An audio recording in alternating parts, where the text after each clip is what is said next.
seara, dragi telespectatori! Sunt Simona Ionita bioenergoterapeut și tehnician nutritionist, RainMaker, și aștept cu drag să ne revedem la al doilea mini-turneu în țară, între 22 și 24 iunie, la Râmnicu Vâlcea, Sibiu, Brașov, Deva, Hunedoara și cu Alba. Dar și online, în ultima lună din miercuri și la seminariile de la sală din București, cu seminarul gratuit Eliberarea blocajelor din viața ta, viața fără limită, împlinită și prosperă. Și acest ultim mini-turneu este conceptul de sănătate, cum să-ți recape sănătatea, să o păstrezi, având posibilitatea să faceți și terapii care au un preț promoțional cu avans. Vedeți detalii pe Facebook, Simona Ionita. Legat de emisiunea noastră de astăzi, e o emisiune sărbătoare, să spunem, pentru că e prima emisiune care o să fie în engleză, cu subtitrare, pentru că avem un invitat special, tocmai din Finlanda, domnul Jarmo Horkko. We have a special guest all over Finland, Mr. Jarmo Horkko.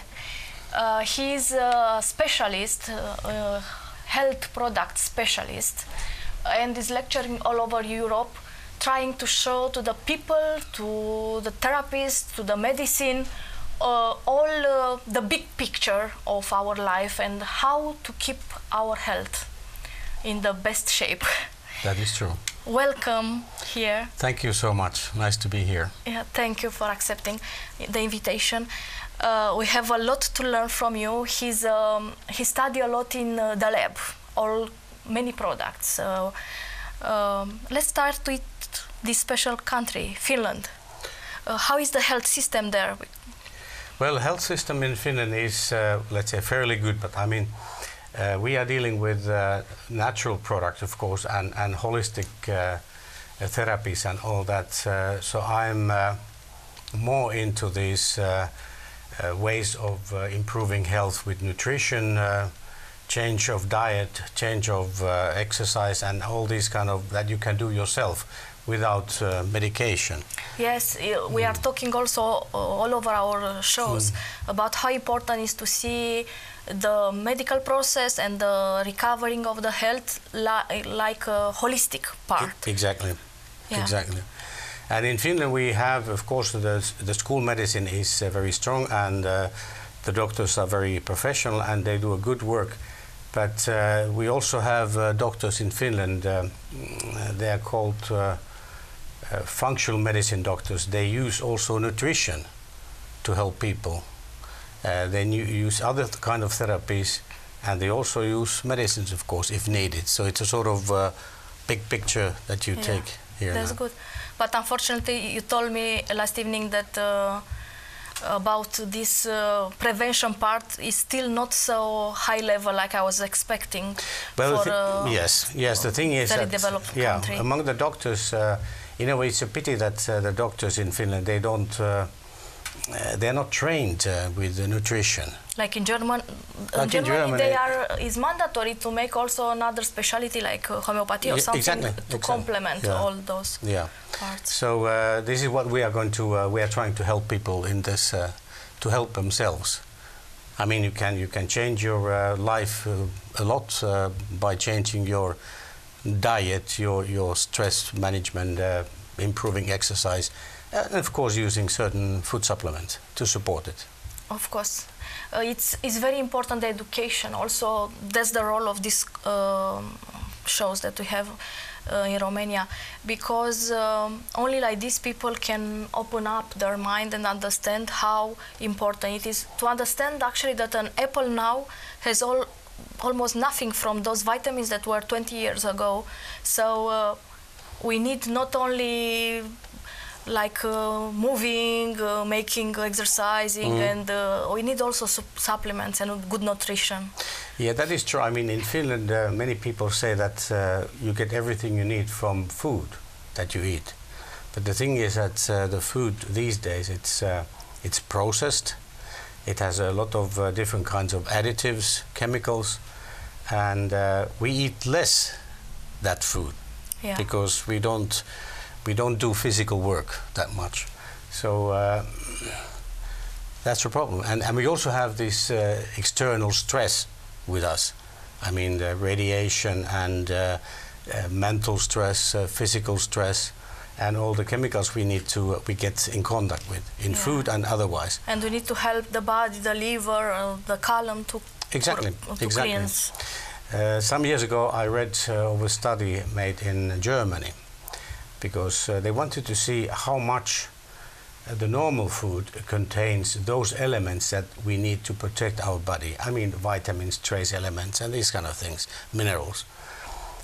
So they took the normal German person and his diet, and they took the normal German food and saw how much there is different kinds of elements. And then they calculated how much you should eat this food to get everything you need from this normal food. And they estimated that you should eat something like 12 kilos a day. Wow. Which is, it's impossible. Yeah, you'll become very overloaded. Yeah, then you have other problems. So it's sort of, so we have to take care of the food we eat. We have to eat a lot of, you know, vegetables, fruits, berries, and all those colorful things with antioxidants. We have to eat more fish to get omega-3, and we have to eat certain things to get the minerals we need. And then we also have to avoid those that are harmful to us, including toxins. Yeah, it's also a book, Studiu China, it's in Romania, I don't know how it was initially, talking about exactly this difference between years regarding the quality of the food. Here, Mr. Jarmo is invited to a special conference for doctors, therapists, but not only them, presenting innovative solution for a good health of everyone. So I will have the honor to participate to this. And you're telling me about this problem about aging in all culture, actually, not only Finland or Romania is the same problem. People are thinking that it's normal that after you have, I don't know, 60 years old, let's say, it's normal to start to take all kind of pills in order to balance, and it's normal to start, you know, to have pain, joints pains, and all kind of this. What is your opinion about this? This is very true, because sometimes when you speak to people, you have someone who is 70 years old, 80 years old, and if you have someone like that without any medication, something is wrong, because most of the people, when they're 80, they have some kind of medication. They may have for blood pressure, for cholesterol, and for this and that. It's good if it's 80 in Finland. Here it's actually 50. Yeah, it's because it's, you know, it's funny, because aging is not a disease. You should not medicate aging. Exactly. We need to understand this. No. And always, well, jokingly say in my presentation that my aim is to die healthy at a very high age. Yes. We are planned for 120 years old. So, so I do my best. I try to control my stress. I try to eat balanced food, you know, clean food, a lot of fruit, a lot of vegetables, berries. In Finland we have a lot of berries we can eat. And of course I take a lot of food supplements. Because the thing is that when you get older, what happens in your body is that certain mechanisms, certain syntheses, you know, they slow down. So the body is not capable of helping itself that well. But you can correct that. You can give certain food supplements to bring back the mechanism. Yeah, but depends also what kind of supplements, because some, by contrary, they are loading the liver and all kind of joints. True. That is true. I mean, the thing is, we always say in Finland that you should be careful where you buy your supplements. I mean, if you buy them online, you know, from a, I don't know, Chinese web shop, I mean, you don't know what you get.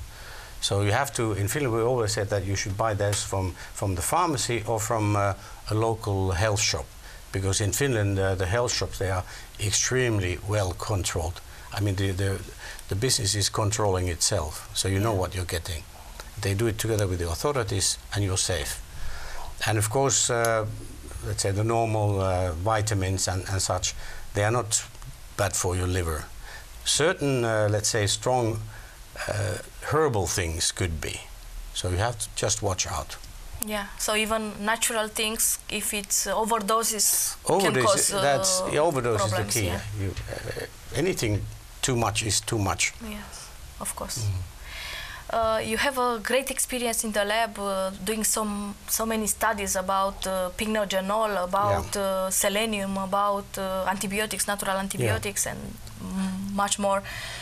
So tell us about the experience that you see through the eyes of the microscope. Well, let's say I can say that. How do you see the world? Let's say my favorite is of course pycnogenol, because I have been dealing with that substance for many years, and it's a beautiful substance. Actually, it's very old. It was developed back in the early 60s as a medicine. Maritime pine bark extract. It's an extract from pine bark.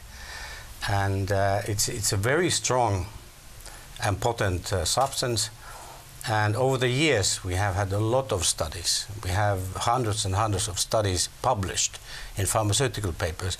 Still, it's a food supplement in most of the countries. And I can name some of these key mechanisms here.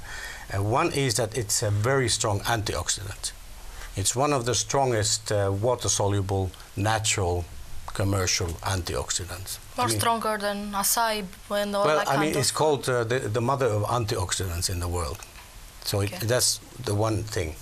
The other thing is that it's a very strong anti-inflammatory substance.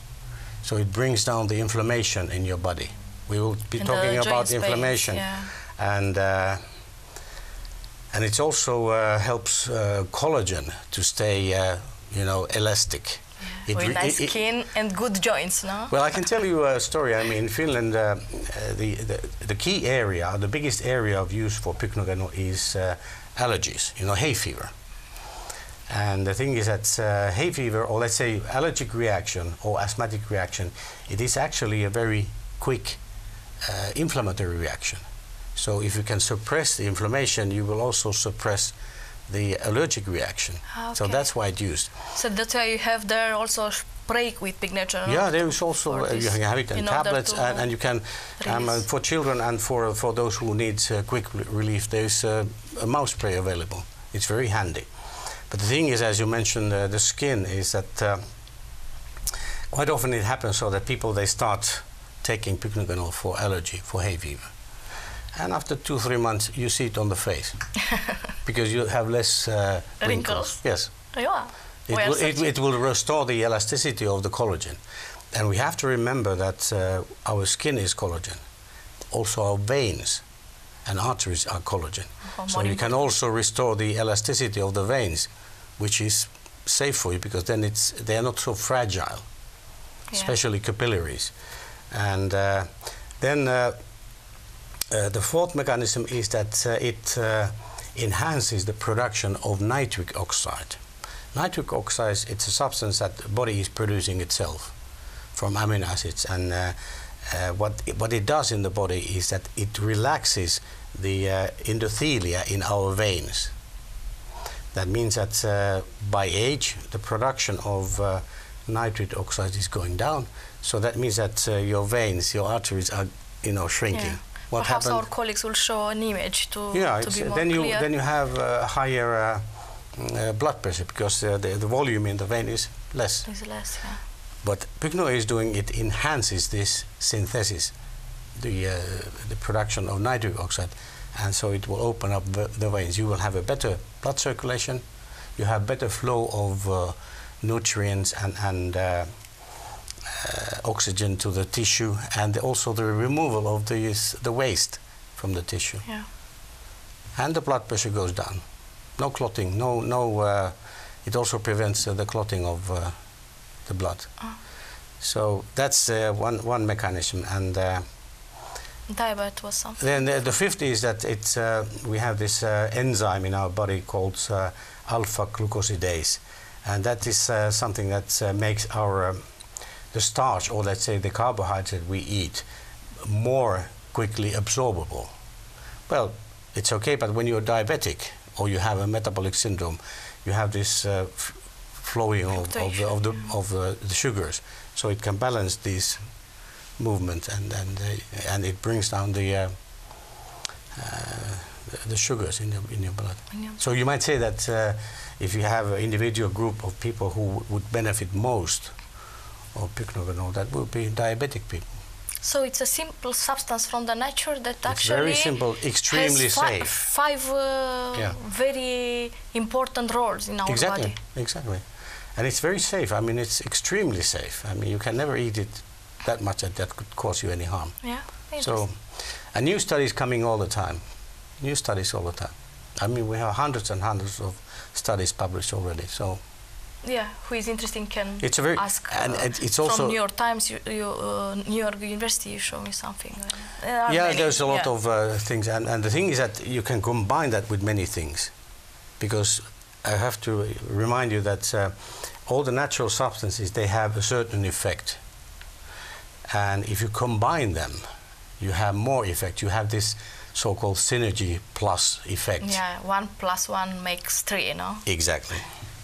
Exactly. Yeah, you can explain a bit about this kind of synergy for Q10. Yes, we have very good studies on pycnogenol and Q10. Q10 is a coenzyme produced in our liver, and it's essential. It's very important for the energy supply, energy production in our muscles, in the mitochondria.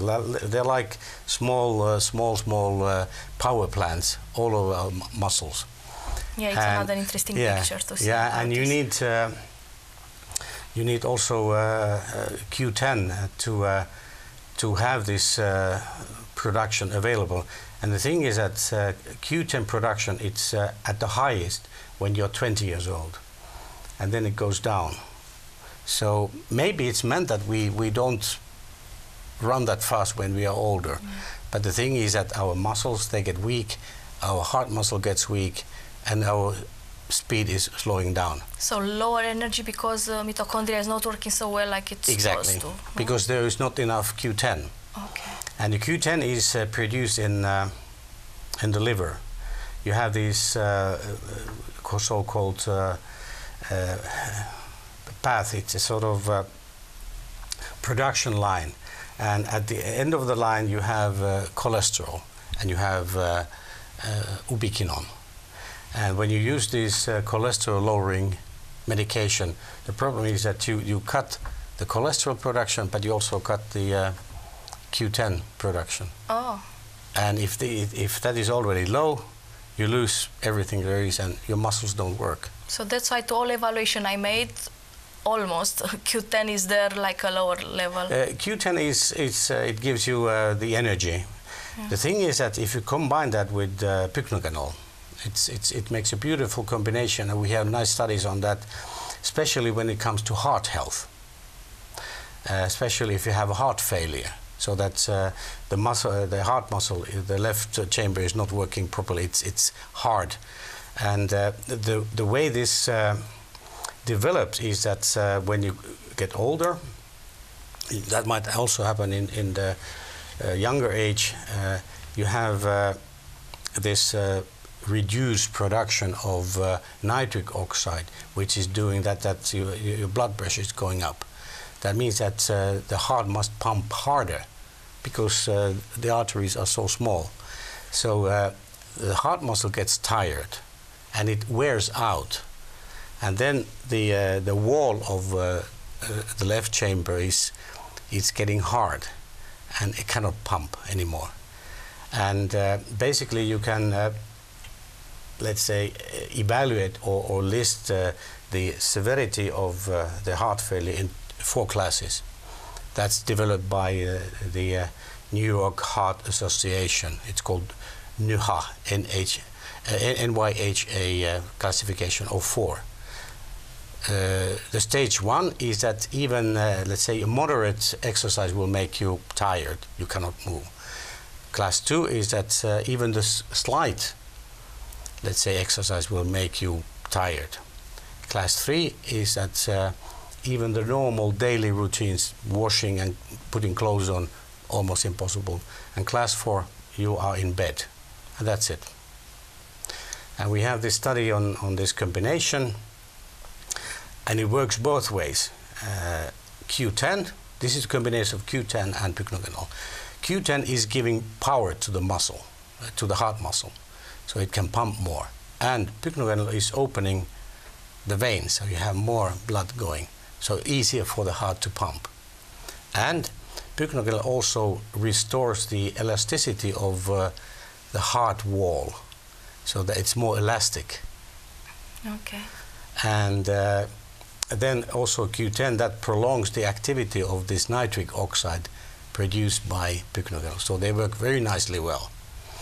And it was a clinical study, placebo-controlled, and it was amazing. It was amazing to see the results, how the blood pressure came down and the pumping force of the heart improved. Exactly. The heart diseases were becoming less problematic, no? And for me, it's what I see fascinating is this, because these two groups, they tested these people on this treadmill. You know, in the gyms they have this chain, you know, going like this. So they put this, you know, going like this 3 kilometers per hour, not so fast, and no decline, so it was even. And then they measured how long these people can walk in these two groups. Before pycnogenol and after, no? Well, that was pycnogenol and the placebo. Placebo. Or Q10, pycnogenol and placebo group. And nothing happened in the placebo group. There was no improvement. They couldn't walk anymore, not longer. But the other group, this active group, it was, I think it was 5 times longer. Wow. The distance they could walk. And the way I see it is that if you think about these people with heart failure, they are bound to their apartment. I mean, you can hardly walk from kitchen to bathroom and to bedroom. Yeah. You cannot go out because your feet doesn't take you there. And after 3 months, what you can do, you can go to the shop, you can go to the pharmacy, library, see friends, even to the pub, or if you want. So improve the quality of the life. Imagine the improvement of the quality of life. So, and you can even have these people, they come down in this classification. That so we can help the quality of life with these people. Great. So, I mean, this is one example. Of course, when you think about people doing sports, exercise, this combination gives them a lot of energy, Yeah, like Olympic sportives. Any sport where you need muscle energy. So, it's quite fascinating then. Thank you very much. We'll continue after the break, discussing more about inflammation and other important things to be known for our health. Yes.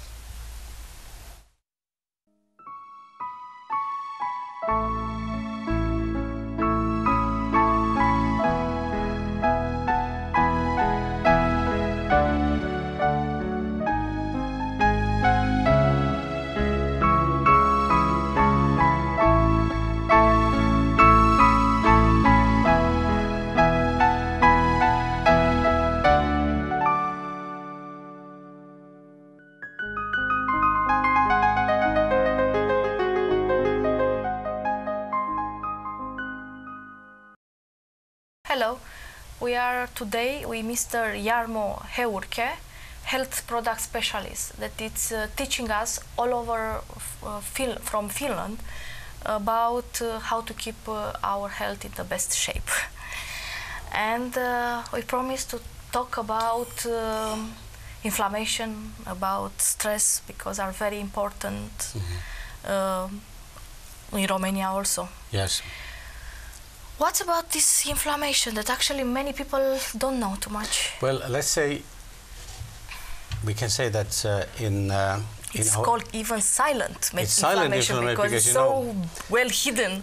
It's well hidden, and the thing is that we have actually 2 of these key factors risking our health. The other one is oxidative stress, and the other one is inflammatory stress. So we have inflammation and oxidation.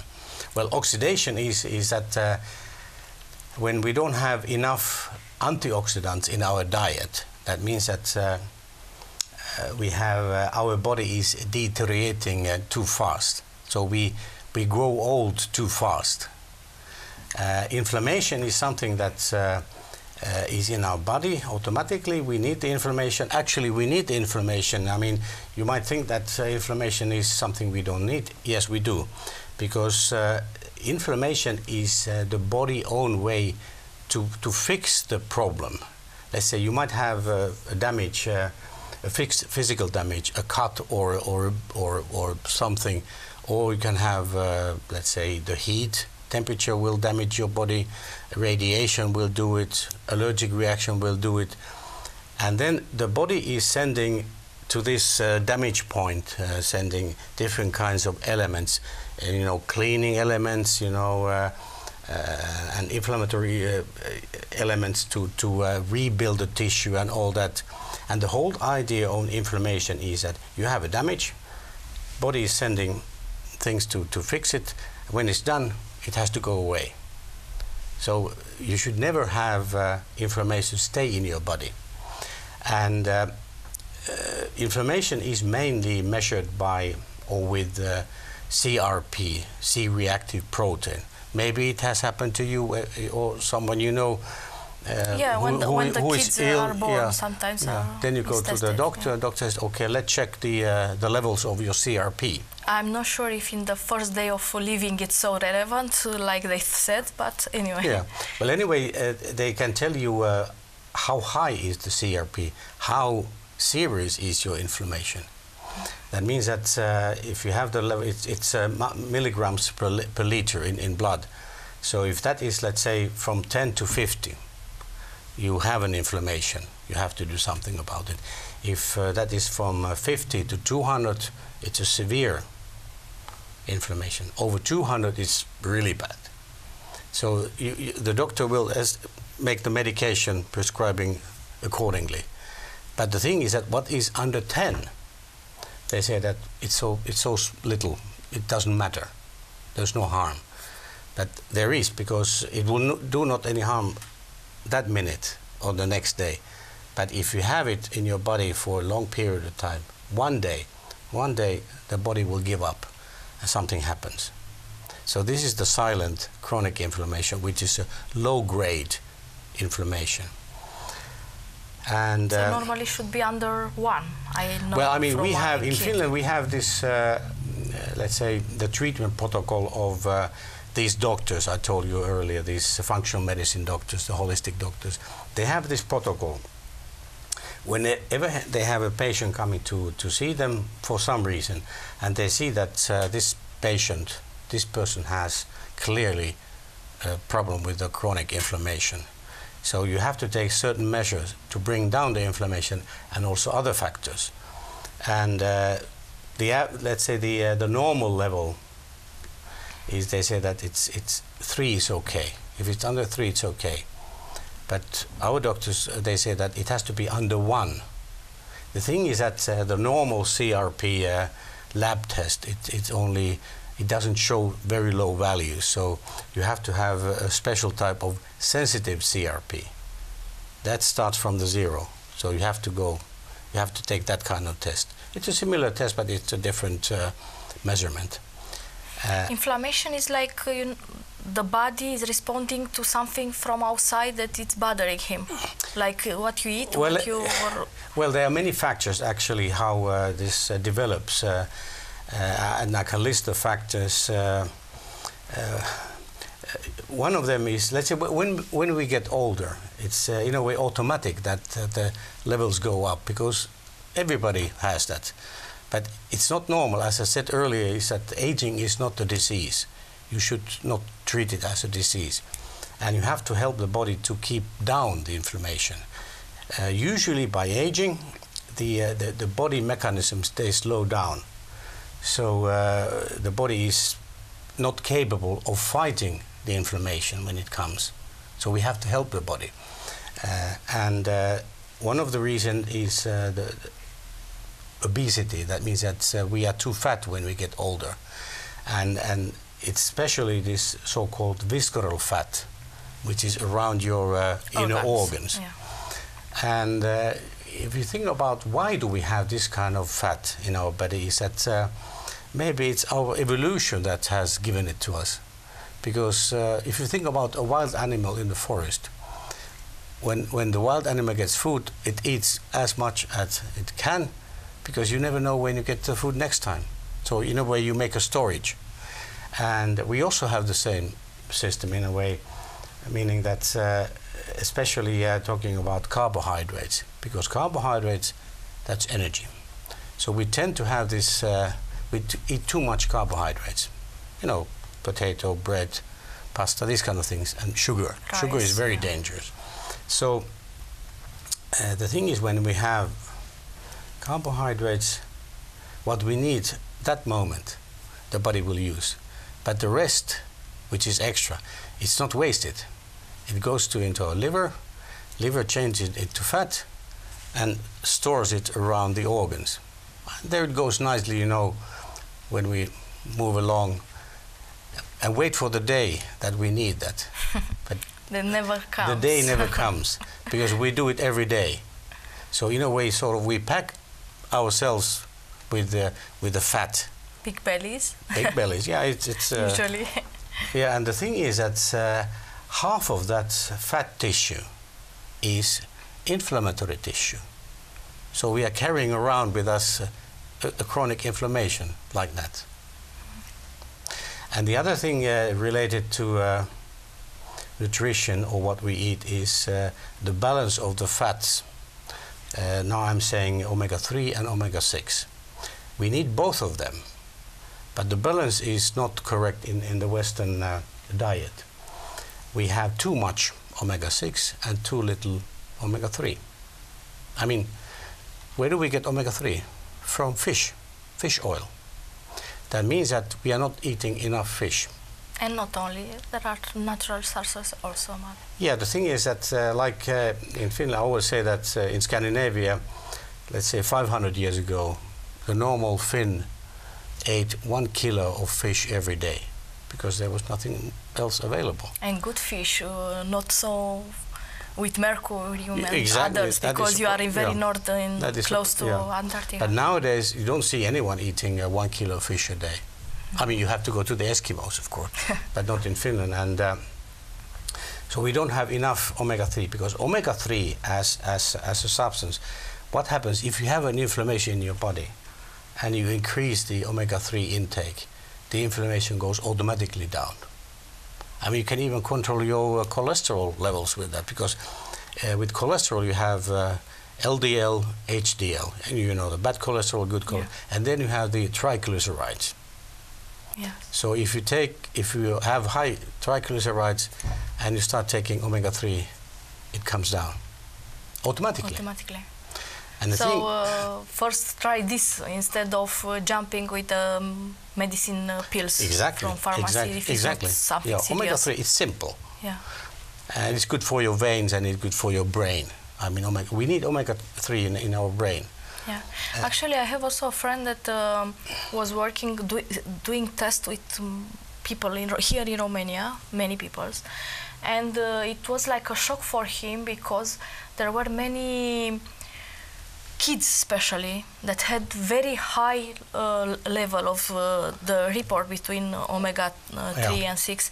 It was like, I don't know, 20, 30 instead of maximum 3 between omega-3 and 6, because the kids from today, you know, they are not making so much physical work like it's supposed to be, or to have, also eating not so healthy, a lot of fast food, drinking a lot of lemonades and everything. Lemonade, I think it will be good, but a lot of juice that is not so healthy. And after they are wondering why, you know, it's just playing football and it's breaking the leg all over, because the bone is not like it's supposed to be. Yeah, that is true. When you think about coming back to the carbohydrates, you know, when I was a kid, we didn't have any, you know, candies. I mean, if we had something, we might have a little box of the pastilles, you know. You hardly get your finger into the box. And you still had to deal the box with your sisters and brothers. Now the young people, when they go to, let's say, go to a movie or, you know, meeting somewhere, they have these big bags of candies, 1 kilo, 2 kilo, easily. Hamburgers, they are really big. French fries, really big. Yeah, extra large. Yeah, so, and they don't exercise. Yeah. So it's a sort of, this imbalance is here. And coming back to this inflammation caused by this visceral fat, it's not any longer the problem of the elderly people. It's also the young people. So I see the risk of young people here now, when they are adults. Yes. And they grow with this inflammation. We have the responsibility to educate the kids about how to eat, what to eat. And actually we are saying that we cannot control, but we can control how much sweets they are eating or things like this. And it's the way that they will be used also in the future to it's a sort of to act. But the thing is that the sugar, it's very easy. It's in food. I mean, you hardly see any food without sugar, because sugar is giving the very nice feeling in your mouth. Sugar and salt everywhere. Yeah, I mean it's okay. But coming back to this fat, omega-3, omega-6, the ideal ratio would be something like 2 to 1. That means 2 parts of omega-6 and 1 part omega-3. But these days, I mean, in the Western world, you have, let's say, 5 to 1, even 20 to 1. Because if you have too much omega-6, is that your body is producing this arachidonic acid, which is promoting the production of these inflammatory factors. So it's a question of balance. Yes. So you should increase omega-3 and reduce omega-6, and that's it. Where do you get omega-6? It's these hardened fats. That means margarine and these hard fats that you use in biscuits and chips. And, these kind of things, bars and that. So you should always check when you have, when you buy something, let's say a candy bar or a chocolate bar, how much there is hardened omega-3, fat. 6 omega-6, there? yeah. Is written on them? Yeah, no, it doesn't say omega-6, but if you have hardened vegetable fat. Hardened, okay. Margarine, I mean, myself, I think that margarine is poison. It should be forbidden. Yeah, that's my opinion. Yeah, you should put butter reasonably, not too much, but because this is what we also think the same. So this is what we can do to change the diet. And what are other causes for this inflammation? Yes. I assume that air also in that. Yeah, well, now we have the carbohydrates, visceral fat, and then omega-3, omega-6 ratio.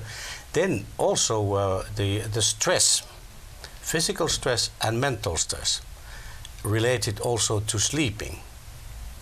We don't sleep enough. We don't sleep deep enough. And when people come to me and say that, oh, I only need 4 hours a night, I said, poor you, because you are damaging yourself. The thing is that if you sleep very short nights, the following day your body is producing more of these inflammatory factors. So again, you are doing it yourself. Yeah. And the other one is the stress. The stress hormones also make you to produce more inflammatory factors. Yeah. So. But there are studies done if you are sleeping during the day and not in the night, for the people that are working in the night time. Well, it's all.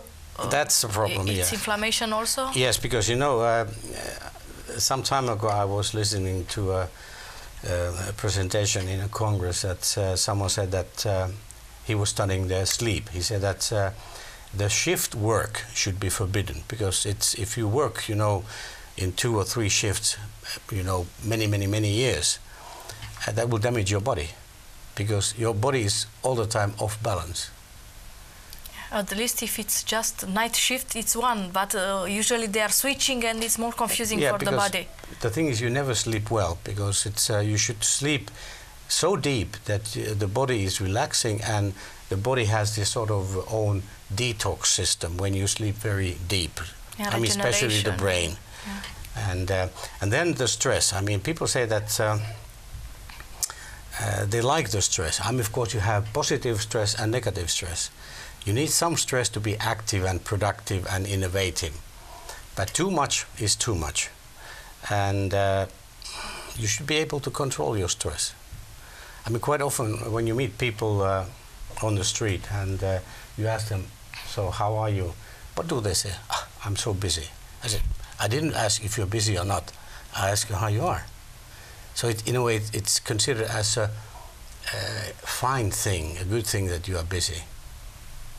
So you should really think about that. And how to improve this, your sleep, reduce stress, exercise. You have to do exercise, a reasonable exercise, not overdoing it. I always say that you should have, you should use your muscles to moving. So when you go to the shop, don't take the car. You can walk there, or you can run there, or you can take the bicycle. And forget using the elevator, you can use the stairs. You are using a lot of bicycle there also, yes. No? So you are... And then I always say that if you have a dog, be happy. Because the dog makes you walk every day. In the park, yeah. So, like this. And then there was one more thing in this list of these risk factors, is smoking. Why? Smoking is, most of the smokers, they have this chronic gingivitis, you know, the infection in the gums, because the smoke is damaging the blood circulation. So when you have this inflammation in your gums, in your teeth, roots, it's all over your body, because the blood is, you know, taking the inflammation all over. So you have these things that you should do. Lose weight, especially the waistline. Change the fat ratio. Exercise, sleep, stop smoking. Because these diseases that this chronic inflammation is, let's say, causing you. You have all these typical old age diseases. You have cardiovascular diseases, you have Alzheimer, you have rheumatic problem, Alzheimer and this kind of mental serious things. illness. Oh yes, oh yes. Serious illness. And the thing is that you can avoid these if you take care of your, let's say, level of inflammation.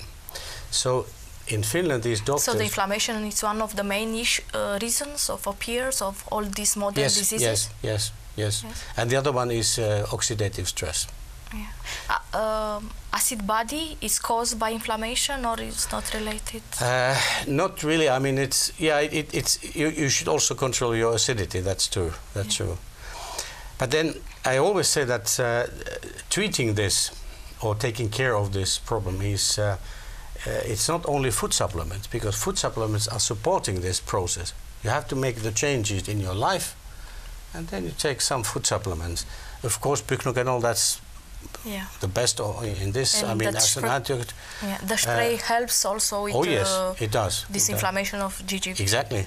That's the original purpose for that spray. Then you have curcumin. It's another very nice plant antioxidant. Omega-3. You have that for that. Ubiquinone, Q10, that's good for antioxidant protection. But it's not only the CRP, it's not only the inflammation, because you have other things that relate. Now we come to the other elements. One of them is vitamin D. We don't get enough vitamin D. I mean, vitamin D is considered to be the one helping to keep your bones strong. But it's not the only thing, because when you increase the intake of vitamin D and you have enough high level of vitamin D in your blood, what happens is that that will improve your immune defense, so you will be fighting diseases. That will reduce your inflammation, and that will protect you from serious diseases. But the thing, serious illnesses, and well, that is also measured in blood, in nanomoles per liter. And they say that if you have 40, it's extremely low. I mean, you are it's very dangerous. But let's say from 40 to, let's say, 80 nanomoles, that will start binding the calcium into your bones. But when you go up, you, let's say, between 80 and 140 nanomoles, then it starts protecting your body against inflammation, improve your immunity and that things. So minimum level is 115. 150. I mean, our doctors, I say 15 or 115. I mean, the doctors in Finland, the functional medicine doctors, they request their patients coming to this protocol that they have to take enough vitamin D, that the level is over 115. Okay. It's interesting that you told me that there is a procedure like when they are going to doctor, they are recommending a set of tests for this triangle. Yeah, it's triangle. It's a sort of, it's called the triangle lab test. Okay. And because you have also the third corner of the angle. Yeah. So first corner is the CPR that we talked about. CRP, yes. CRP, inflammation. Second, vitamin D. Vitamin D. And the third is homocysteine. Homocysteine, it's an amino acid. It's a toxic amino acid produced in the body if you don't have enough vitamin B. Okay. Different vitamins, especially B6 and B12. So, and they say that if that level is too high, it's micromoles per liter. And in Finland, like the official, let's say, target level is 10. So they say that if it's under 10, it's okay. But it's not, because our doctors, they say that it has to be under 6.3. Okay. And the thing is that when you go to this protocol, you have to have these three things tested: sensitive CRP, vitamin D, and homocysteine. And if, let's say 2 of these are okay and 1 is not, you have to do something. Yeah. And with the homocysteine, if that is too high in your blood, what happens? You will have higher risk of having a heart attack and higher risk of damaging your brain, because too much homocysteine is damaging your brain. Okay. Then we come to these diseases caused by that. Yeah. I mean, Alzheimer and Parkinson and these kind of things. So you can avoid it. Yeah. So great advice for the final our. And I can tell you how it works in Finland. I have done this. I worked together with these doctors, and it was something like 7-8 years ago. I started, going around in Finland, in Scandinavia, Eastern Europe, to speak about silent inflammation and how to deal with it. And it's that really warms my heart when I have these people coming back to me. Let's say maybe after 1 year or 6 months I have been there, and they come to me and say that I was there to listen to you and I took your advice. I took the test, I changed my diet, now that my levels are this and this, and they are healthy and happy people. Yeah. Because when you have these levels in order, you have a lot of lower risk of developing this. Thank you very much for all those nice advices. So make your triangle test when you go to the lab for the test, blood test, and we'll find each other all over country between 20 to 24th of June in Râmnic cu Vâlcea, în Sibiu, Deva, Hunedoara, Alba și Brașov, în seminarul gratuit cum să-ți recape sănătatea să o păstrezi, la care puteți avea și terapii pentru echilibrare energetică și pentru eliberarea durerilor articulare. Dacă dați avans, e un preț foarte mic. Mulțumesc mult pentru atenție, să ne revedem sănătoși și pe plin de energie.